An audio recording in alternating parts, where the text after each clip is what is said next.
कभी कभी हमें लगता है कि हम बहुत समझदार हैं और दुनिया की हर समस्या का हल जानते हैं, लेकिन असलियत में जब तक हम अपने ज्ञान को आचरण में नहीं डालते तब तक हम सही मायने में कुछ नहीं जानते। क्या आपने कभी सोचा है कि हमारे ज्ञान का असर हमारी जिंदगी पर नहीं पड़ता? क्या हम सही मायने में अपनी बुद्धि का उपयोग कर पा रहे हैं? आज की यह कहानी आपको एक ऐसी सच्चाई से रूबरू कराएगी जो आपके जीवन को बदल सकती है।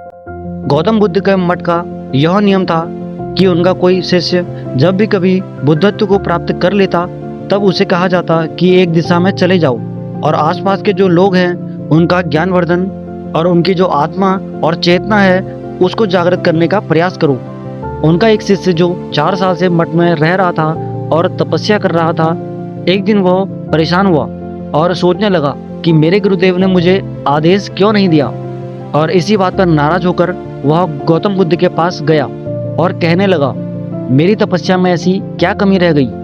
क्या मैंने ज्ञान अर्जित नहीं किया और अब तक आपने मुझे आदेश नहीं दिया कि जाओ जाकर किसी दूसरी जगह पर अपना ज्ञान बांटो?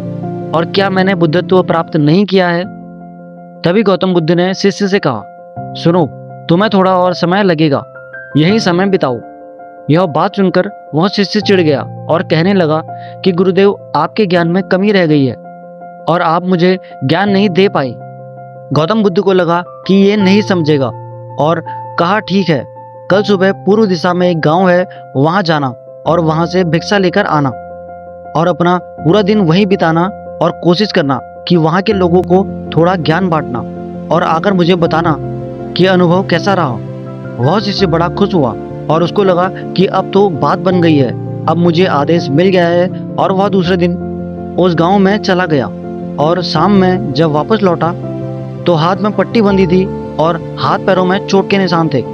ये देखकर गौतम बुद्ध ने उस शिष्य से पूछा कि ये क्या हालत कर ली है? तब उसने बताया कि आपने मुझे जिस गांव में भेज दिया और वहां मैंने जब भिक्षा मांगी तो लोग मुझे डांटने लगे और मारने लगे, और सिर्फ एक व्यक्ति ने मुझे वहां पर भिक्षा दी और वो भी जमीन पर फेंक कर, और कहा कि इसे ले जाओ। इतने बुरे गांव में आपने मुझे ज्ञान बांटने के लिए भेजा, अब आप मुझे कल किसी और गांव भेजना, मैं जा करके वहां ज्ञान देकर आऊंगा। गौतम बुद्ध यह सुनकर थोड़ा मुस्कुराए और उन्हें तो पता था कि ये कुछ नहीं कर पाएगा, और कहा, ठीक है, अगले दिन तुम किसी और गांव जाना, लेकिन एक दिन के बाद जाना और एक दिन मठ में रुके रहना। अब की बार गौतम बुद्ध ने अपने दूसरे शिष्य को उसी गांव में भेजा जहां अपने उस शिष्य को भेजा था, और शाम में जब वह शिष्य वापस लौटा तो उसकी भी हालत वही थी और हाथ पैरों में चोट लगी और पट्टी बंधी हुई थी। गौतम बुद्ध ने पहले वाले शिष्य के सामने दूसरे वाले शिष्य से पूछा कि क्या हुआ? तब उस शिष्य ने कहा कि जिस गांव में आपने मुझे भेजा था वहां के लोग बड़े भोले भाले हैं, भिक्षा नहीं दे रहे थे, और एक व्यक्ति ने मुझे जमीन पर फेंक कर भिक्षा दी और मैंने उसे स्वीकार कर लिया और उसे आशीर्वाद दिया कि तुम्हारा कल्याण हो।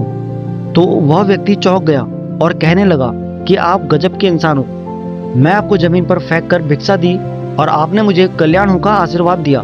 तब मैंने उसे कहा कि मैं अपने कर्तव्य निभाऊंगा और आप भी बड़े दानी हैं और आपने मुझे भिक्षा दी है। उसके बाद मैं जब वहां से निकल रहा था तो मैंने देखा कि एक बच्चा बीमार था और मैं जंगल गया और तब वहां से जड़ी बूटी लाने लगा, और जब मैं लौट रहा था तब कुछ लोगों ने मुझे पकड़ लिया और पूछने लगे कि ये जड़ी बूटी कहाँ लेकर जा रही हो।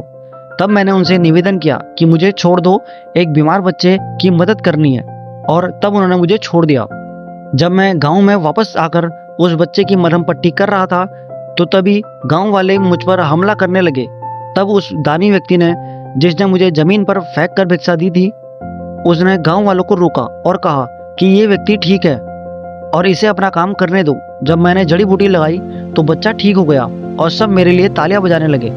सभी गांव वाले कहने लगे कि कल फिर आना, गुरुदेव मुझे कल फिर उसी गांव में भेजेगा, क्योंकि वहां बड़े ही भोले भाले लोग हैं, बस समझते ही नहीं है, प्यार बहुत है, और अब की बार कोशिश करूंगा कि थोड़ा प्यार और उनके पास पहुंचाने का और ज्ञान उन तक पहुंचाने का।